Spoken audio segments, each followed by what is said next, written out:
మమత చాలా గొప్ప నాయకురాలని మనకిక్కడ పుంకాను పుంకాలు. ఎందుకంటే మోడీని వ్యతిరేకించింది కాబట్టి మోడీ ద్వేషులందరూ మంచోళ్లే అనేటువంటి ఒక విచిత్రమైనటువంటి వెర్రి ఫీలింగ్లో ఉన్నోళ్ళు మన దగ్గర చాలామంది ఉంటారు.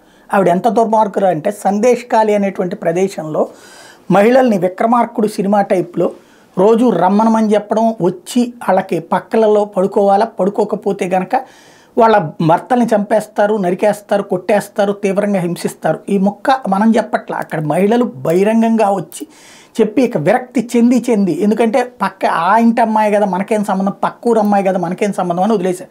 క్రమక్రమంగా అన్ని ఊళ్ళలో అందరు అమ్మాయిల్ని వాడు అట్లా దుర్మార్గాలు చేశాక అందరూ కలిసి విరక్తి చెంది రోడ్డెక్కి చేపుర్లుచ్చుకుని చెప్పులుచ్చుకుని కొట్టడం ప్రారంభిస్తే వాళ్ళ అనుయాయులు దాడులకు పాల్పడితే దానికి పోలీసుల దగ్గరికి వెళ్తే పోలీసులు చర్య తీసుకోకపోతే ఆ మహిళలు రోడ్డెక్కితే ఉద్యమం జరుగుతోంది.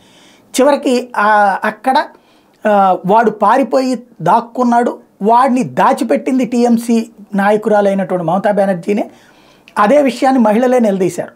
వాడు ఎక్కడున్నాడో మాకు తెలియదని కోర్టుకే చెప్పినటువంటి ప్రభుత్వం వాడిని వారం రోజులలోపు అరెస్ట్ చేయకపోతే ఊరుకోమని చెప్పి కోర్టు చెప్తే అప్పుడు తీసుకొచ్చి కోర్టు ముందు హాజరుపరిచినటువంటి దుర్మార్గమైన ఎంత స్థాయిలో దిగజారిపోతుంది మమతా బెనర్జీ తన వెధవల్ని కాపాడడానికి, రేపిస్టుల్ని మహిళల్ని రేపులు చేసినటువంటి వాళ్ళని కాపాడడానికి ఎంత నీచానికి దిగజారింది అన్నటువంటి విషయం ఇక్కడ అర్థమవుతుంది. ఇప్పుడు వాడిని చివరికి ఎలా కాపాడుతోందంటే వాడి మీదన సిబిఐ దర్యాప్తుకి ఆదేశించింది కోర్టు, కలకత్తా హైకోర్టు.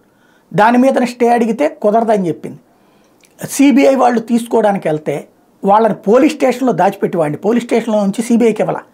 పారామిలిటరీ బలగాలతో వెళ్ళినా సరే సిబిఐకి ఇవ్వకపోగా సుప్రీంకోర్టులో అప్పీల్ చేసి సిబిఐ దర్యాప్తు మేమే దర్యాప్తు చేస్తామని చెప్తుంది. ఇట్లాంటి రాక్షసి, ఇట్లాంటి నీచురాలు, ఇట్లాంటి దుర్మార్గురాలు, ఇంతటి దుష్టురాల్ని మహానాయకురాలుగా చూపించే నీచాతి నీచులు ఇంకా మన మధ్యన ఉండటం అన్నటువంటిదే దారుణం.